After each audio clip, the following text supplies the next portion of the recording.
Hey, welcome to another Gray Hair Garage Welcome. video. And Yeah. so, Cheers, bro. how you doing there, Mike? I'm doing fantastic. How are you, Rich? Cool. So why are we here today? We're going to talk about the Shelby. Now, The Shelby. yeah, That's right. the thing with the state Yeah, badge. that's right. But bottom line is, if you follow our channel, you notice that we sold a Capri and we bought a Shelby. And Nice upgrade. Yes, very good upgrade. How did that come about, Mike? Well, I'd been looking for Shelbys for almost 2 years, and never really had the room.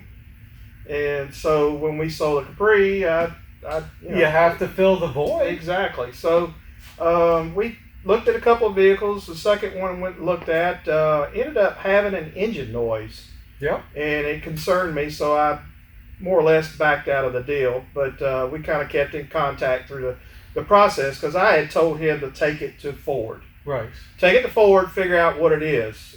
We kind of did some preliminary. Right. We had thought it was more of a chain noise Yes. in the top end. And But then the Ford Ford dealership said it was a rod knot. went in a totally different direction. And we weren't convinced that really was it. But the owner, Because Yeah. of an $18,000 bill to fix it, If you was thought frustrated Ford, yeah. and asked me if I was still interested. I said, yeah. So for a different price though. yeah, for definitely a different price, because now I'm taking all the risk. Right. So I bought the car. Yeah. And as you'll see in the video, cost me $150 to fix it. Yes, that was a gamble that Yeah. paid off very well for you. Yeah. So hope you enjoyed the video. Yeah. And if you got any comments, Any questions about the situation, by all means, contact us on the video under the comments, or check out our Facebook page.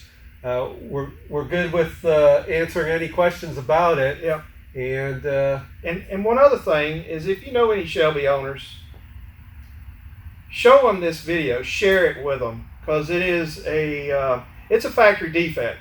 yeah, This is not any. This is something that was done wrong at the factory and it wasn't caught. Right. So watch the video really good. Got any questions? Yeah. We'll follow up through it, and we'll cover what on the back side of this. Exactly. A little bit more about it. All right. All right. Well, hope you enjoyed the episode. Yeah. Hope you enjoy.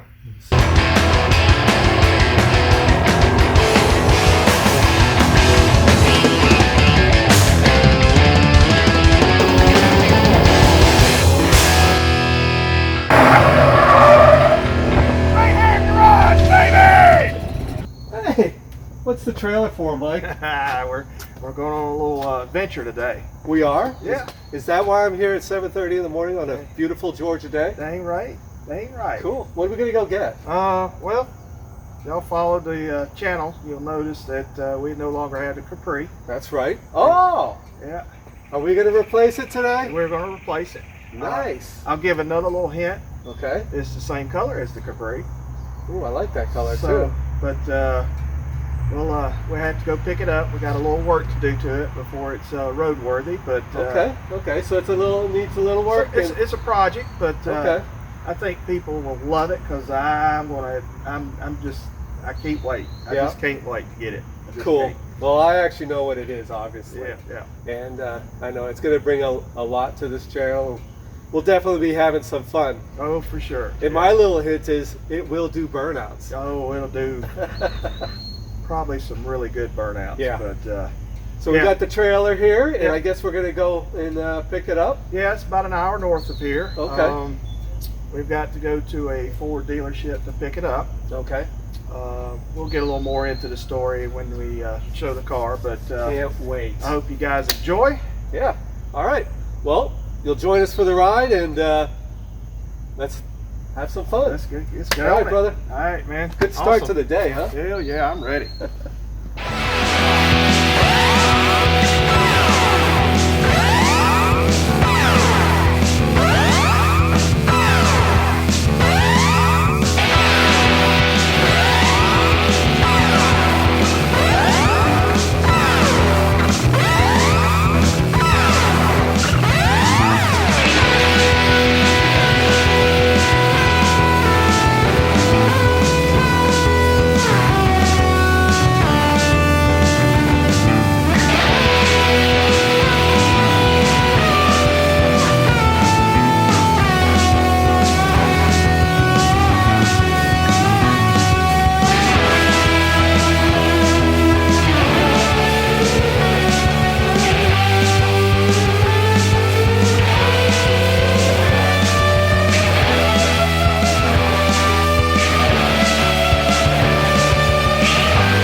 Well, there you go, folks. That's what we're picking up.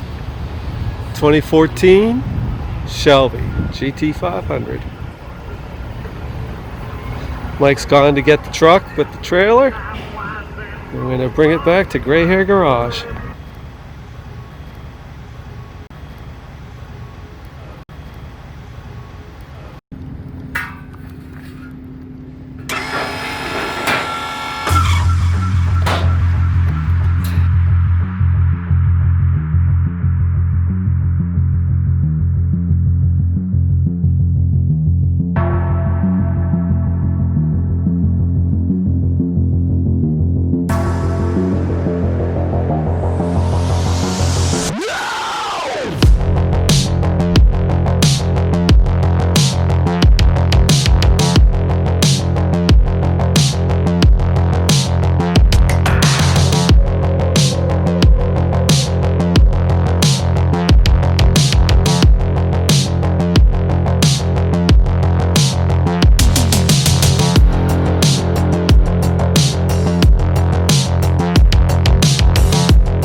How you feeling, Mike? I'm all happy. I'm very happy. Excellent. Even though I created work for myself, I'm still happy. That's all right, though. It'll be all right.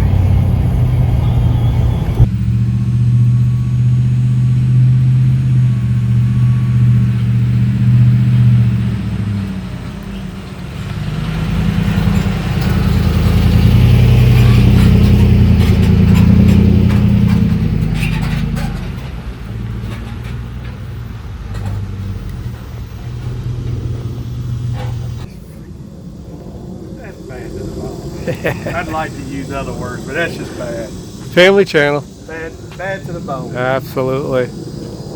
That thing looks awesome. Oh. Oh. That's so good looking. So good looking. Look at there. That is a nice, sweet looking interior there. Oh, God. GT500.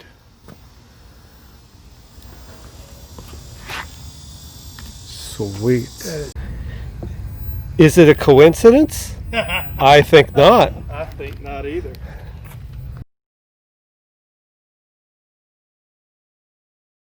I want to show something here. We took this to Ford. I want you to look at every one of those bolts. Every one of these bolts. Let me put the light on there a little bit more. See how much dirt is down in each one of those holes?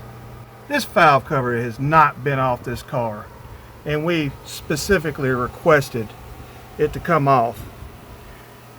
Now, I've been turning wrenches a long time, guys, and I can tell when something's been in and when it's not. This has never been removed. Now, you wouldn't believe what I just found. Now, this is probably one of the most bizarre things I've ever seen happen. So I bought this car with an engine issue, and it was a knock. And it was kind of hard to diagnose without tearing into the car, but at the time I didn't own it. So it was kind of one of those things. I took a leap of faith. I bought the car based on the trouble, the issue that was going on. And so when I pulled this valve cover off, the driver's side valve cover, and I'm hoping this is not something that is common, but maybe it is common. Some of you guys out there that own these Shelbys with these 5.8 liter Trinity engines, I just found a very interesting little thing. And so I want you to take note. We'll put a little light on the subject here. I want you to take note of this little ledge right here. This is where the tensioner mounts. And this little ledge right here, it's part of the casting. It's machined. I want you to take note of something. Let me grab a little measuring stick. This is kind of a generality here. So, let's see if this will zoom in. But bottom line, from the face, this face here where the tensioner mounts, out to where the casting ends, that's at half of an inch. Now, the problem I was having is the chain was slapping. The tensioner was not doing its job. And so I bought a new tensioner thinking the tensioner was bad. And, well, lo and behold, it isn't. So let's look over here. This is the old tensioner. Now, I think there was still something goofy with it because it was binding up and doing some weird stuff. But this is the face right here. And this is what bolts up to the front of the head there. Well, let's see if we can measure this out.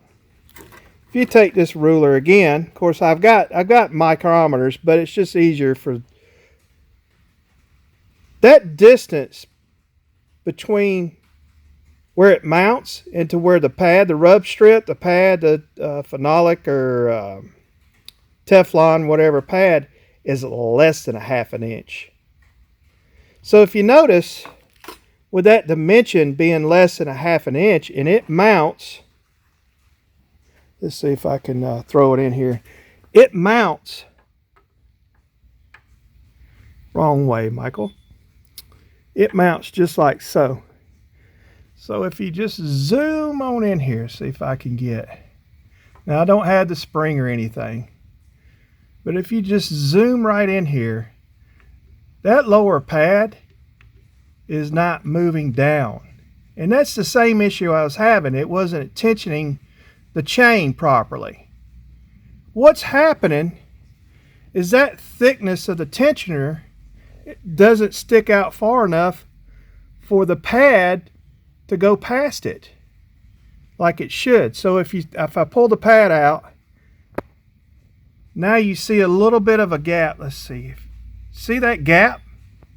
That's about, I'm guessing, somewhere in the neighborhood of 40 thousandths. Sorry about that, guys. I'm trying to do it all at one time. About 40 thousandths. So when they either machined ahead, this face here, either that dimension was off, which I don't think it is. I think this casting's too fat right here, and it's sticking out too far. Right through here in this area. And that would make sense because the tensioner lines up great with the chain. And as far as straightness and everything, there's not an issue. So, I'm guessing if any of you guys out there with 13 and 14 GT500s that has a knock in the engine, well, let me just go ahead and tell you the best thing to do is pull this driver cover off and take a look and make sure your tensioner is working on the secondary chain. If not, it's hitting here and it's not allowing that tensioner to do its job. So yeah, it's a good find. I'm not real sure how I'm going to fix this. More than likely what I'm going to end up doing is I'm going to mask this thing off really good, cover up all of the engine all over everywhere, and I'm going to end up taking about 40 thousandths from here to here. That's the only thing you can do. It's got to be machined, and I'm not going to tear the whole engine down. If I'm really good and careful and cover everything really well, I'll be able to take enough material off to allow the tensioner to do its job and then get rid of the noise at the same time. This is crazy. This is one of the things I have never seen before, and I'm hoping this might help some of you GT500 owners out there that having engine noises, a knock. That's it. That's the knock. It sounds like a rod. That's what the dealership told the guy. It's a rod knock. You're going to have to pull the engine down. $18,000 later, we'll fix it for you. Well, there's the problem, guys. When you can't tighten the chain up because the tensioner won't work properly, there's an issue. So, let's see what happens here. This is, yeah, I don't like doing this. I really don't. But I definitely don't like pulling this engine out just for that. Just to machine it for about 40 thousandths. If I take my time and do it right, tape everything off right, vacuum things out, I don't think we'll have an issue. I can make enough clearance for the part, and problem will be solved, and we'll have a good car. Anyway, hope this helps some of you guys out there. I really do. Something to look forward to anyway. Anyway, take care, guys. Hope this helps. Okay, guys. I don't know what to say here. I hope this works out. So I've got it laid out. You can see where I've made the blue marks. That's how much material. Top to bottom to the blue lines, and that material that's in blue needs to come out for clearance, so the tensioner can work like it's supposed to. I think I've got everything covered very well. All I can tell you is if you want to do something or have this same issue that I'm having, take all the precautions you can to keep stuff out of your engine. This scares me to death, but the other alternative is to pull the engine completely down, take the heads off, or take this head off, have it machined so it'll work like it's supposed to. Yeah, I don't like this. I really don't. But can you imagine if I do this right and I do it properly, problem solved, I've saved a good engine, and as long as I keep the metal shavings out of it, which I've done everything I can, you got to tape it off good. You got to make sure that you're going to vacuum as you go along. Keep the material down to a minimum. And you get through, double check, triple check, quadruple check. Make sure you get all the material out. The reason I got all these blankets, I'm going to unfold them little by little after I vacuum. Yeah, this is crazy. I don't like it, but let's see what happens. All right, so we did it. It is clearanced. You can see just about how much it's clearanced. It's roughly got about 20 to 25 thousandths clearance. It's not my best work, but it's fairly straight. It's got deburred. I've already vacuumed up. Still need to do a little bit more. But I wish I could show this all. It's just me, but I wish I could have shown the whole process. But bottom line is, guys, it's all about wrapping it up, taping it up. Do whatever you got to do to keep junk from getting down in the engine. Take your time.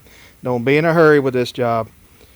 And then systematically fold things over, so when you pull it away, and that way you're not introducing any kind of garbage into the engine. I wiped everything down with brake cleaner, made sure everything stuck good, made sure I cleaned up periodically as I was going, and I did not use a die grinder with an aluminum bit. I used one more for regular old sheet metal. Actually, I'll show which one I did use. I used this one, and the reason being is I did not want it to chatter, and that's a little easier to control than one that's for aluminum. So I sprayed it down periodically. I stopped, cleaned the flutes out, spray it down with WD-40, made sure I wasn't chattering. I want it to look as nice as I can. I'm going to be in there. I want to take care of this engine, and I wanted it to be right. So it looks pretty good. I'm pretty satisfied. Like I said, I got about 25 thousandths of clearance, which should be more than enough for this thing to do what it's supposed to do. And so let's clean up a little bit more. I'll put the tensioner in, and we'll see how well it works. Okay, so I got it done, and I've tested it, and it works just fine. We have just enough clearance for it to function. I wish I can't pull the pin. I've already pulled it, but I need both hands. But bottom line is, I've already torqued it up. Everything's good. It functions like it's supposed to. So we're good to go. I kind of hated to do that, but as you look, if you just take your time, tape everything up really well, and it'll clean up. You won't have any metal particles in there. So we're good to go. I think this is going to take care of this engine. And like I said, I hated doing it, but yeah. But you have to do what you have to do sometimes. But anyway, so any of you guys with a Shelby and got something that sounds like a rod knock, that might be what it is. if you notice, see how the tensioner is extended out? See, before, I don't know if I can push it in, kind of hard to see and kind of hard to do by yourself, but before it was like this, even a little tighter than that, and it had all this extra slop in the chain. So now everything's good and tight. I expect that there's not going to be an issue with this anymore. So let's get it back together. The only way we really know for sure is to fire it up. And hopefully our noise is gone.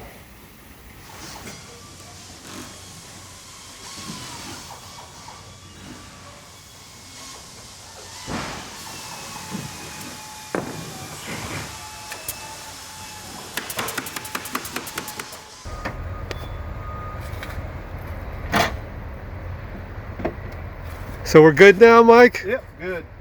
Everything went back together all right? Everything's smooth, it runs great. You can definitely tell it's been apart this time. Yes. Like the dealership that said they did Right, exactly. So, the only thing I did to this while we had it apart is that I added a JLT. Oh, okay. Catch can? Yeah, catch can. Cool. And Oh yeah, that looks nice there too. yeah, so And you got some quick disconnects. Is that a Ford part there? I think they're using factory Ford or some Connectors? Kind of, connectors. So it's Okay. a simple plug and play type deal. Sweet. And so when I took the engine apart, there was oil in the elbow at the Okay. throttle body. Okay. So in this area there was oil in there, and that's a common issue with supercharged engines. So Sure. I added that one. We'll see how it goes. I may add a second one, Okay. but yeah, it runs good. Cool. I'm real happy with it. All right, can we hear it start? Heck yeah, man.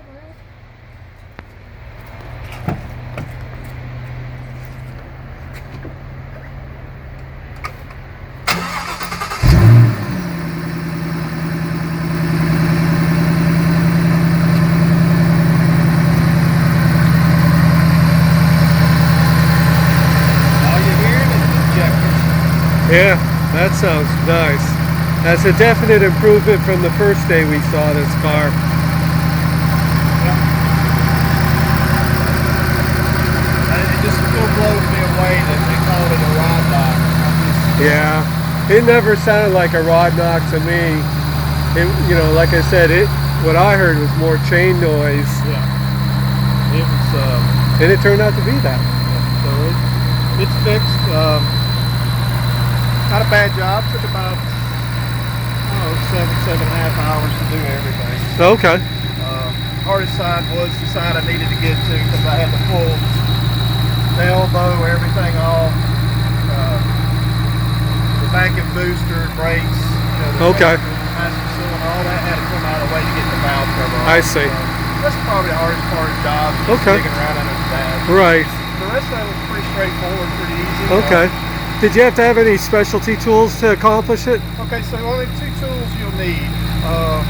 You'll need a Ford dual overhead cam lockout tool, so that locks the cams in place. And you need a wedge. Okay. And so the wedge locks the primary chain Okay. down in between the tensioners. It keeps it on the sprocket. Keeps it on the sprocket. So once you get it wedged in there, it's got a definite click. You can go over the roller bearings in the chain. You hear it lock in. Okay. And you just pull everything apart. Cool. And it doesn't really matter about the timing at this point. You kind of want to line it up so you know where everything's at because you match the dark color change to the dots and Sure. all that stuff. But, There are marks on there to get the orientation. yeah, but for the most part, because I've blocked out the cams and I've blocked out this, nothing really changed. Okay, So good. I didn't have to worry about the timing as much. Cool. So yeah, it worked out good. Good. So we're happy with the end product, Oh yeah, it's perfect. and it Awesome. sounds nice. And I'll tell you from experience, it drives real nice too. It's a good car. So We we'll- saved one. yeah, we saved one, and you got a killer deal, and we'll have some fun. And we're gonna shoot some videos of just driving it and having some fun with it next. It kind of the crazy part of it, if you think about it. So Ford was going to throw an $18,000 short block in this thing. When Yeah. we put it back together, They wouldn't still have fixed wouldn't it. the problem. Because it was Then in the you would head. have a 9 numbers matching Shelby, Yeah, exactly. and so Because the defect was actually in the casting of the head. in the head. That was Okay. it. That was was all it was. Great. So we've changed the oil. We've gone, I don't know, 300-400 miles since the Right. repair, and it's running good. Cool. Real happy with it. All right. Well, there you go, folks. Saved another 5.8 liter. Sounds pretty too. Yeah, we bore scoped it. All the cylinders are clean. All the compression ratios are about 180, 185. Cool. So we got no problems in it. Everything's good. As it should be with a 9,000 mile motor. Correct, yeah. And as you saw in the video, it's super clean. Right. And so, Oh yeah. Cool. All right. There you go, folks. All fixed. Now it's time to have some fun.